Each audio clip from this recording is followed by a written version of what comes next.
MRPS youth president Khairatabad డివిజన్కి సంబంధించి సూరత్ కిషన్ మనతో ఉన్నారు. ఆయన అడిగి తెలుసుకునే ప్రయత్నం చేద్దాం. అన్న నమస్తే. నమస్తే అన్న. చెప్పండి అన్న, కాంగ్రెస్ ప్రభుత్వం ఎట్లా ఉందన్న? మరి యావత్తు అంటే అన్ని వర్గాలకు అన్ని హామీలు అని చెప్పారు, అన్ని ఇస్తున్నామని చెప్తున్నారు. మరి దీన్ని ఎట్లా చూడొచ్చు? మీ దళితులకు ఎలాంటి బెనిఫిట్ ఉంది? ఇప్పుడు గత ప్రభుత్వంలో ఇక్కడ దళితులకు పెద్దపీట వేసిన అని చెప్పేసి కేసీఆర్ చెప్పేసి దళిత బంధు పథకాన్ని తీసుకొచ్చారు.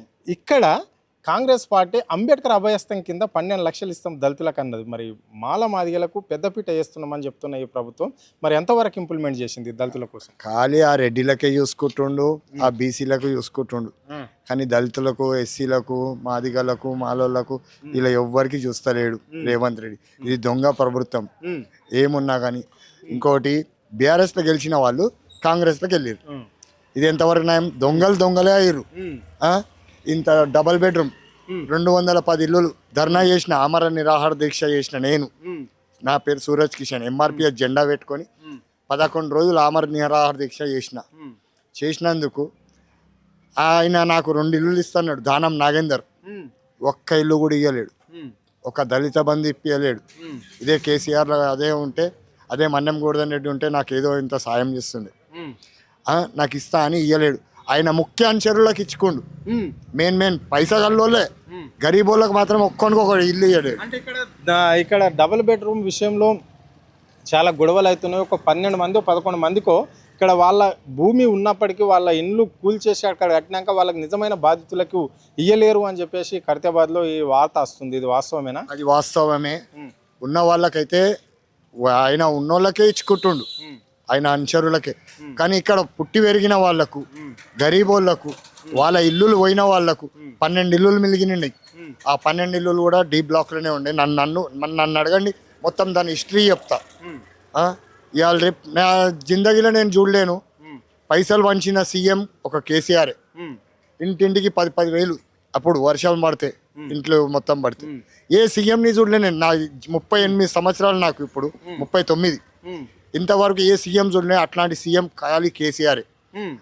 దళిత బంధు పథకం తీసుకొచ్చింది కేసీఆర్, డబల్ బెడ్రూమ్ తీసుకొచ్చింది కేసీఆర్, ఇంత కళ్యాణ లక్ష్మి, షాదీ ముబారక్ ఇవన్నీ తీసుకొచ్చింది కేసీఆర్. మరి ఇక్కడ నడుస్తున్నాయి కానీ, షాదీ ముబారక్ నడుస్తుంది, కళ్యాణ లక్ష్మి నడుస్తుంది. మీరు అన్నట్ల ఈ కేసీఆర్ డబుల్ బెడ్రూమ్ ఇస్తే ఇందిరమ్మ ఇండ్ల పేరుతోటి రేవంత్ రెడ్డి సర్కార్ ఇస్తున్నది. షాదీ ముబారక్, కళ్యాణ లక్ష్మి విషయానికి వస్తే తులం బంగారం కూడా అదనంగా వాళ్ళు కాంగ్రెస్ పార్టీకి సంబంధించిన వాళ్ళు ఇస్తున్నారు కదా. ఎవరికి ఇచ్చిర్రు? ఒక్కోళ్ళకి ఇచ్చిరా?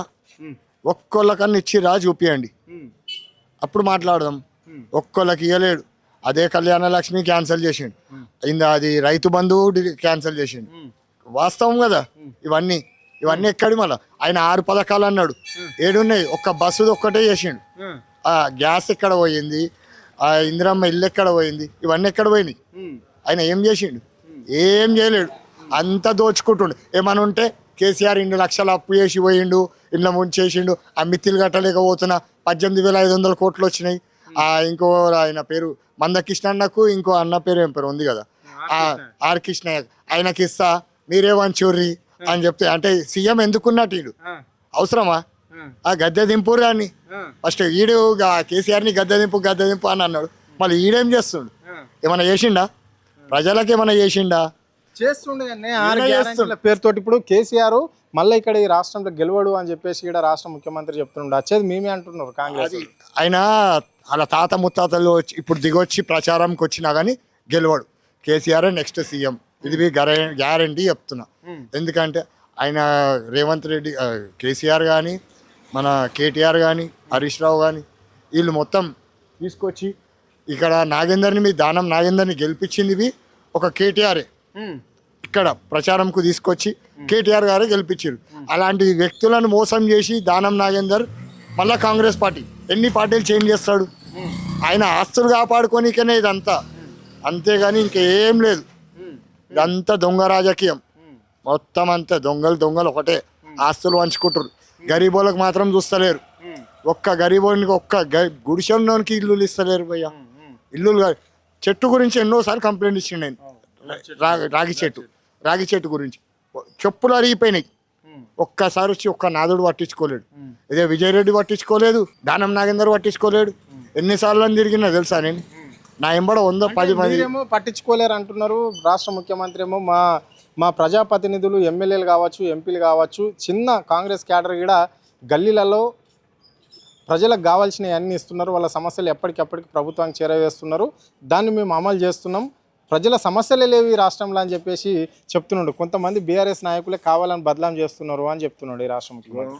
ఒకటే చెప్తున్నా, నేను ఏ కార్యకర్తనన్నా, దానం నాగేందర్ కార్యకర్తలు కానీ, దానం నాగేందర్ కార్పొరేటర్లు కానీ, ఆయన మనుషులు కానీ, ఆయన కానీ గెలిచిన ఒక్కరోజే వచ్చిండు. కానీ అది నేను బలవంతంగా, నేను బీఆర్ఎస్ పార్టీలో ఉండి కాబట్టి నేను బలవంతంగా తీసుకొచ్చినందుకు వచ్చిండు. అది బస్సులకు తీసుకొని వచ్చి నేను బస్సులో అదే ఒక్కటే రోజు వచ్చిండు తప్ప మరి ఇంతవరకు మా గల్లీలో కాలు పెట్టలేడు దానం నాగేందర్. ఆయన అనుచరులు పెట్టలేరు.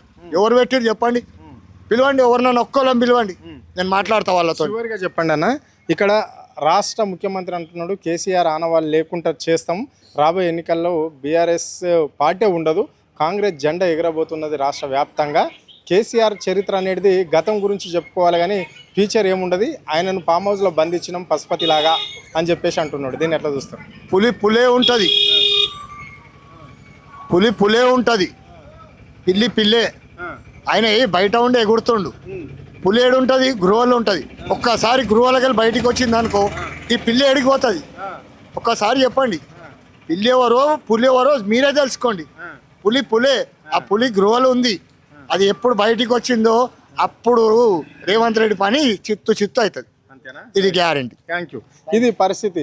రాబోయే ఎన్నికలలో రేవంత్ రెడ్డి పరాజయం పాల్గొవడం ఖచ్చితంగా అని చెప్పేసి కూడా ఆయన చెప్తున్నాడు. ఆయన ఏదో బయట ఉండి ఆయన ఒక ముఖ్యమంత్రి హోదాను మర్చిపోయి దిగజారుతూ మాట్లాడుతున్నాడు. ప్రజల గురించి పట్టించుకుంటలేడు. కానీ కేసీఆర్ను మాత్రము ఆయన సావును కోరుకున్న ముఖ్యమంత్రి అంటే ఈ రాష్ట్రంలో రేవంత్ రెడ్డి ఒక్కడే తప్ప కానీ ప్రజలు ఎవ్వరు కూడా కోరుకుంటలేరు. రాబోయే సీఎం మళ్ళా కాబోయే తరానికి ఇక్కడ అడుగు వేయడానికి బీఆర్ఎస్ పార్టీకి చాలామంది వెయిట్ చేస్తున్నారు. ఇక్కడ కేసీఆరే ముఖ్యమంత్రి అవుతాడు అని చెప్పేసి కూడా ఆయన స్పష్టంగా చెప్పడం జరిగింది. కెమెరా పర్సన్ కళ్యాణ్తో అరుణ్, ఆద్య టీవీ, హైదరాబాద్.